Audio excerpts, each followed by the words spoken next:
ওকে, আমরা নেক্সট একটা ম্যাথ দেখব।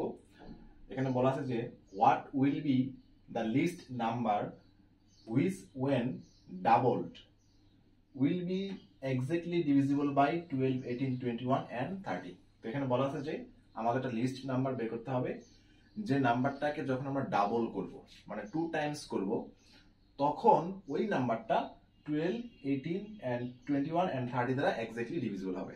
তো আমরা বুঝতে পারতেছি যে হচ্ছে যে যদি আমরা এরকম একটা एग्जांपल নেই 2, 4, 6, আমরা 2, 4, 6 যদি এলসিএম বের করি তাহলে কত আসবে? 12। তাহলে 2, 4, 6 এর এলসিএম হচ্ছে কত? 12। আচ্ছা, এই 12টা হচ্ছে 2, 4, 6 দ্বারা এক্স্যাক্টলি ডিভিজিবল। যদি আমি এরকম বলতাম যে এমন একটা নাম্বার বের করো যে নাম্বারটাকে ডাবল করলে 2, 4, 6 দ্বারা আমাদের এক্স্যাক্টলি ডিভিজিবল হতো, তো সেক্ষেত্রে আমরা কি করব? এই 12 কে 2 দ্বারা ডিভাইড করে রাখবো। 2 দ্বারা ডিভাইড করে আমরা आंसर কত পাচ্ছি? 6। এই 6 কে যদি আমরা 2 টাইমস করি, মানে ডাবল করি, তাহলে 12 হবে। আর এই 12টা 2, 4, 6 দ্বারা ডিভিজিবল হবে। তাহলে এক্স্যাক্টলি এই ম্যাথটা এরকম। তাহলে আমরা কি করব? 12, 18, 21 and 30 এর এলসিএম বের করব। এলসিএম বের করে ওই এলসিএমটাকে আমরা হাফ করে ফেলবো। তাহলে হাফ করলে পরবর্তীতে ওই নাম্বারটাকে ডাবল করলে এই নাম্বারগুলো দ্বারা এক্স্যাক্টলি ডিভিজিবল হবে। তাহলে আমাদের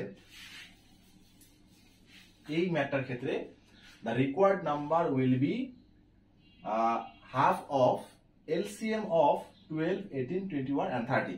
তো ফার্স্ট অফ অল আমরা যে কাজটা করব সেটা হচ্ছে 12, 18, 21 এবং 30 এর এলসিএম বের করব।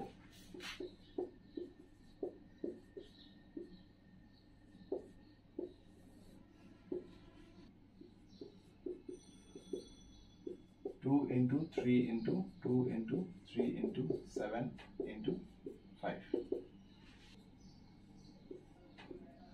সো আমরা দেখতে পাচ্ছি যে 12, 18, 21 এবং 30 এর এলসিএম হচ্ছে 1260, 1260। তাহলে এই নাম্বারটা এলসিএম, তার মানে হচ্ছে যে এই নাম্বারটা 12, 18, 21 এবং 30 দ্বারা এক্স্যাক্টলি ডিভিজিবল। বাট এটা আমাদের কাছে চাওয়া হয়নি। আমাদের কাছে চাওয়া হয়েছে যে আমরা এমন একটা নাম্বার বের করব যেটাকে ডাবল করলে 1260 আসবে। তো যে নাম্বারটাকে ডাবল করলে 1260 আসবে সেটা হচ্ছে half of this number. So আমরা কি করব? The required number will be the half of 1260। তাহলে আমরা লিখতে পারি সো দ্য রিকোয়ার্ড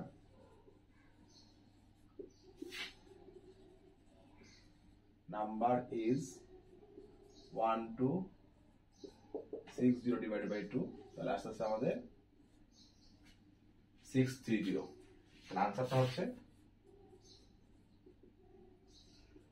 630। ওকে, আশা করি তোমরা বুঝতে পারছো।